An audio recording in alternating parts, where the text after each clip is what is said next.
어느 작은 마을에 살고 있는 수지는 미용에 관심이 많았습니다. 그녀는 다양한 화장품을 사용해 보았지만 화장품에 포함된 화학 성분이 그녀의 민감한 피부에 맞지 않다는 것을 깨달았습니다. 그래서 그녀는 자연적인 방법으로 피부를 건강하고 윤기 있게 만들기 위한 홈케어 방법을 연구하기로 결심했습니다. 수지는 우선 수많은 책과 인터넷 자료를 통해 다양한 정보를 수집했습니다. 그리고 그녀는 일주일 동안 자연적인 성분이 피부에 미치는 영향을 테스트하기로 했습니다. 그녀가 첫 번째로 시도한 방법은 꿀 마스크였습니다. 꿀은 천연 보습제라는 사실을 알게 된 그녀는 매일 밤 자기 전 깨끗이 세안한 얼굴에 꿀을 얇게 바르고 20분 후 미온수로 씻어내는 방법을 시도했습니다. 며칠 후 그녀의 피부는 확실히 더 부드럽고 촉촉해졌습니다. 또한 수지는 오트밀을 이용한 각질 제거를 시도했습니다. 오트밀을 미세하게 갈아 꿀과 섞어 만든 천연 스크럽제는 피부 자극 없이 순하게 각질을 제거해 주었습니다. 피부가 건조할 때는 아보카도와 꿀을 섞어 보습팩을 만들었습니다. 아보카도의 풍부한 비타민 E와 꿀이 만나 그녀의 피부를 촘촘히 가꿔 주었습니다. 뿐만 아니라 수지는 식단 관리에도 신경을 쓰기 시작했습니다. 물을 하루에 2리터 이상 마시고 신선한 과일과 채소를 꾸준히 섭취하여 피부를 내부에서부터 건강하게 만들고자 했습니다.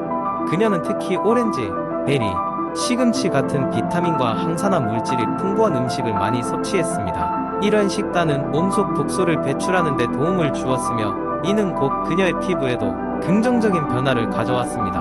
마을 사람들은 수진의 변화를 눈치채고 그녀에게 무슨 특별한 화장품을 사용하느냐고 질문하기 시작했습니다. 수지는 자신의 경험을 공유하며 자연적인 홈케어 방법이 얼마나 효과적인지를 친구들에게 설명하였습니다. 그녀는 친구들에게 꾸준한 관리와 인내가 필요함을 강조했습니다. 그 과정은 빠르지 않지만 그만큼 피부에 무리를 주지 않으며 건강한 윤기를 되찾을 수 있다는 점을 설명했습니다. 수진의 이야기 덕분에 마을에 더 많은 사람들이 자연적인 홈케어 방법을 시도하게 되었고 그들 또한 긍정적인 결과를 누리게 되었습니다. 수지는 작은 변화에서 시작해 자연과 함께하는 건강한 아름다움의 가치를 전파하며 큰 보람을 느꼈습니다.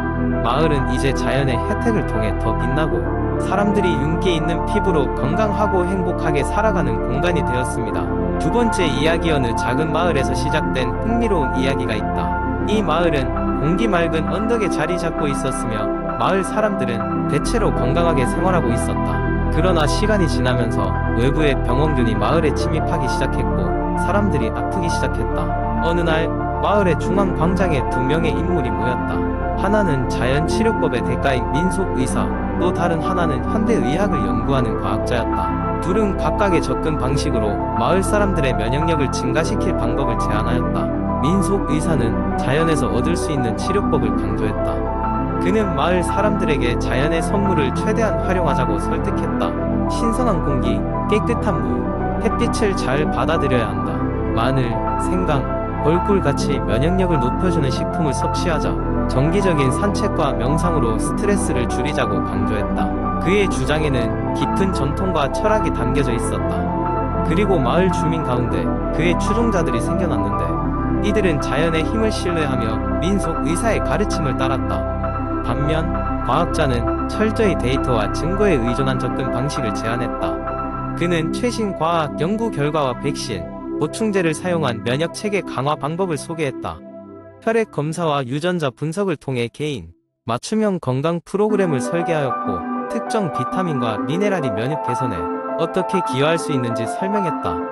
과학자의 접근법은 체계적이고 증명 가능한 방법으로 특히 젊은 층과 기술에 관심이 많은 사람들에게 큰 호응을 얻었다. 마을은 자연 치료법을 추종하는 사람들과 과학적 접근을 지지하는 사람들로 나뉘었다. 처음에는 서로 다른 방법을 비판하기도 했으나 시간이 지나면서 서로의 장점을 인정하게 되었다.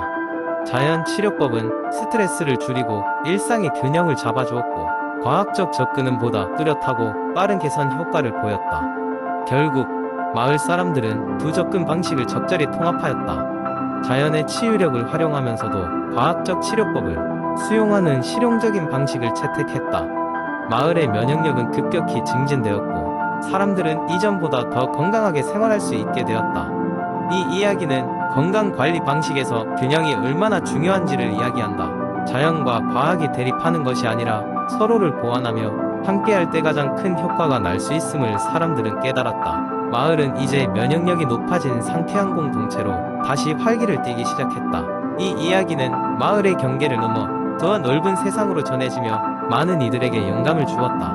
세 번째 이야기. 민수는 오랫동안 운동을 해야겠다고 마음먹었지만 늘 바쁜 일상과 헬스장에 가기 귀찮다는 이유로 미루고 있었다. 어느 날 문득 인터넷을 서핑하다 홈트레이닝이라는 키워드를 발견했다. 사람들은 집에서 운동을 하면서도 충분한 효과를 보고 있으며 특히 필라테스는 남녀노소 누구나 쉽게 시작할 수 있는 운동이라는 것이었다. 더 이상 미룰 수 없다는 결심이 섰다. 민수는 먼저 간단한 필라테스 매트를 온라인으로 주문하고 유튜브에서 인기 있는 필라테스 채널을 찾아보았다. 채널에서는 다양한 필라테스 루틴이 있었고 그는 초보자도 따라할 수 있는 간단한 루틴을 선택했다. 동영상은 체계적으로 가이드를 해주었고 설명하는 강사의 목소리는 차분해서 따라하기 쉬웠다. 첫날의 운동은 다소 어색하고 힘들었지만 민수는 자신이 움직이고 스트레칭하며 호흡을 조절해 나가는 과정에서 점차 몸과 마음의 변화를 느끼기 시작했다. 특히 코어 근육을 강화하기 위한 플랭크, 자세와 브릿지 동작은 쉽지 않았지만 매일 조금씩 도전하면서 점점 시간을 늘려갔다. 민수는 필라테스가 단순한 유산소 운동이 아닌 마음의 수련에도 큰 도움이 된다는 사실을 깨달았다. 일주일이 지나자 그는 몸이 한결 가벼워졌고 유연성도 좋아졌다는 것을 체감할 수 있었다. 무엇보다 마음이 더 많이 편안해졌다는 것이 큰 수확이었다. 그는 매일 아침마다 필라테스를 하며 하루를 시작하는 것이 일상이 되었고 이는 그의 생활에도 긍정적인 변화를 가져왔다. 업무에 있어서도 더욱 집중력을 발휘할 수 있었고 스트레스를 관리하는 능력도 향상되었다. 민수는 필라테스로 시작된 홈트레이닝의 매력에 푹 빠져들었고 더 많은 동작과 난이도를 추가해가며 꾸준히 연습을 지속했다. 그는 친구들에게도 필라테스를 추천하며 함께하자고 권유했다. 친구들도 민수의 변화에 놀라워하며 필라테스를 시도하기 시작했고 그들 역시 긍정적인 변화를 경험했다. 이렇게 민수의 필라테스 여정은 그에게 건강한 삶을 선사했을 뿐만 아니라 주변 사람들에게도 선한 영향력을 끼쳤다. 홈트레이닝의 편리함과 필라테스의 매력을 몸소 체험한 민수는 앞으로도 이 길을 이어나가기로 마음먹었다. 네 번째 이야기. 옛날 옛적 작은 마을에 건강을 중시하는 노인이 있었습니다. 이 노인은 항상 밝고 건강한 모습으로 마을 사람들의 이목을 끌었는데 그의 비결은 바로 식단이었습니다. 그는 면역력을 높이기 위해 특별한 건강 식단을 채택했죠. 먼저 아침은 하루의 출발을 알리는 중요한 시점입니다. 노인은 하루를 신선한 레몬 물 한 잔으로 시작했습니다. 비타민C가 풍부한 레몬 주스는 몸을 깨우고 신진대사를 활성화시켜 면역 체계를 강화했습니다. 그 뒤로는 견과류와 신선한 과일로 구성된 간단한 아침 식사를 즐겼습니다. 아몬드, 호두, 그리고 블루베리와 같은 음식들이 에너지를 공급하고 항산화 작용을 더해주었죠. 점심은 채소가 주인공이었습니다. 노인은 다양한 색상의 채소들을 활용해 샐러드를 만들어 먹었습니다. 적양 배추, 시금치, 피망, 그리고 당근 등 다양한 채소들이 그릇에 어우러져 면역 체계를 강화하는 데 큰 도움이 됐습니다. 또한 올리브 오일이나 아보카도 오일로 드레싱을 곁들여 불포화, 지방산을 섭취하며 심혈관 건강도 함께 챙겼습니다. 오후 간식으로는 마을에서 자란 신선한 녹차를 마셨습니다. 녹차 속에 함유된 카테킨과 같은 항산화 물질은 면역 세포의 활성을 도와줬고 노인의 건강을 지키는 데 도움을 줬죠. 약간의 다크 초콜릿을 곁들여 먹는 것도 건강에 좋은 간식이었습니다. 저녁은 단백질과 복합 탄수화물이 풍부하게 포함된 식사로 구성됐습니다. 노인은 육류보다는 식물성 단백질을 선호했으며 병아리콩과 렌틸콩을 주로 사용했습니다. 이를 통해 근육을 유지하고 면역력을 높일 수 있었죠. 또한 키노아와 현미와 같은 곡물을 함께 섭취하여 소화가 잘 되는 식사를 즐겼습니다. 이처럼 노인은 자연에서 얻을 수 있는 건강한 재료들을 중심으로 식단을 꾸렸습니다. 덕분에 그는 감기에 걸리는 일도 드물었고 피로감도 느끼지 않았습니다. 마을 사람들은 그런 그를 보며 자연스럽게 그의 식단에 관심을 갖게 됐습니다. 노인은 이처럼 음식이 단순히 배를 채우기 위한 것이 아니라 몸의 기능을 조절하고 면역력을 향상시키는 중요한 요소임을 마을 사람들에게 가르쳐 주었습니다. 결국 그의 노력 덕분에 마을 전체가 건강한 식습관을 받아들이게 되었고 모두가 건강하고 활기찬 삶을 살 수 있게 되었습니다. 이 이야기는 영양소가 풍부한 식단이 면역력 강화의 기본임을 다시 한번 깨닫게 해주는 교훈을 전하고 있습니다. 아무리 사소한 식습관에 변화라도 꾸준히 실천한다면 우리의 건강을 지킬 수 있다는 것을 우리는 이노인을 통해 배워야 할 것입니다. 다섯 번째 이야기. 사람들은 보통 커피 한 잔으로 하루를 시작하지만 나는 아침 산책으로 하루를 연다. 매일 아침 30분 동안의 걷기는 단순한 운동 이상의 의미를 가진다. 이 작은 변화가 내 삶과 건강에 어떤 놀라운 영향을 미쳤는지에 대해 이야기해 보려고 한다. 모든 것은 몇 년 전 건강 문제가 생기면서 시작되었다. 스트레스와 장시간 앉아있는 생활로 인해 허리 통증과 체중 증가가 심해졌다. 의사는 규칙적인 운동이 필요하다고 했지만 시간이 없다는 핑계로 그냥 넘어가기 일쑤였다. 그러나 어느 날 아침 문득 집 근처 공원을 산책해 보기로 했다. 첫날은 평범했다. 상쾌한 아침 공기가 나를 맞이했지만 10분이 지나자 다리가 아파오기 시작했고 30분이 되기 전에 집으로 돌아왔다.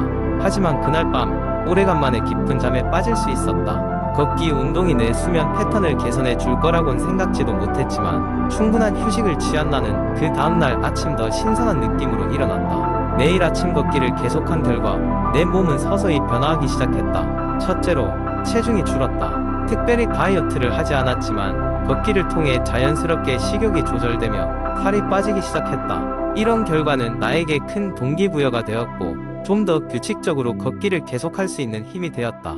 둘째로 스트레스를 관리하는 능력이 눈에 띄게 향상되었다. 걷는 동안 자연과 마주하며 생각을 정리할 시간을 가지게 됐다. 신선한 공기, 새소리, 부드러운 바람이 나를 감싸며 마치 자연이 나의 마음을 치료해 주는 듯한 느낌이 들었다. 불안을 줄이는데 커다란 영향을 미쳤고 마음이 한결 가벼워졌다. 셋째로 걷기는 내 사회생활에도 긍정적인 영향을 미쳤다. 걷기를 통해 새로운 친구들을 만나고 함께 이야기하며 걷는 것이 나의 일상으로 자리 잡았다. 서로의 건강을 응원하고 함께 목표를 설정하며 우리는 큰 동기부여를 주고받았다. 가장 놀라운 것은 내 정신 건강의 변화였다. 걷기 운동은 단순한 신체 건강을 넘어서 나의 정신까지 치료해 주었다. 매일매일 내 자신과의 시간을 통해 나는 더 행복하고 만족스러운 사람으로 변화해 나갔다. 이렇게 사소한 것 같았던 매일에 걷기가 나의 인생을 어떻게 변화시켰는지, 그 이야기를 통해 걷기가 얼마나 강력한 힘을 가졌는지 많은 사람들이 경험할 수 있었으면 한다. 오늘도 나는 아침 산책을 통해 새로운 하루를 맞이할 준비가 되어 있다.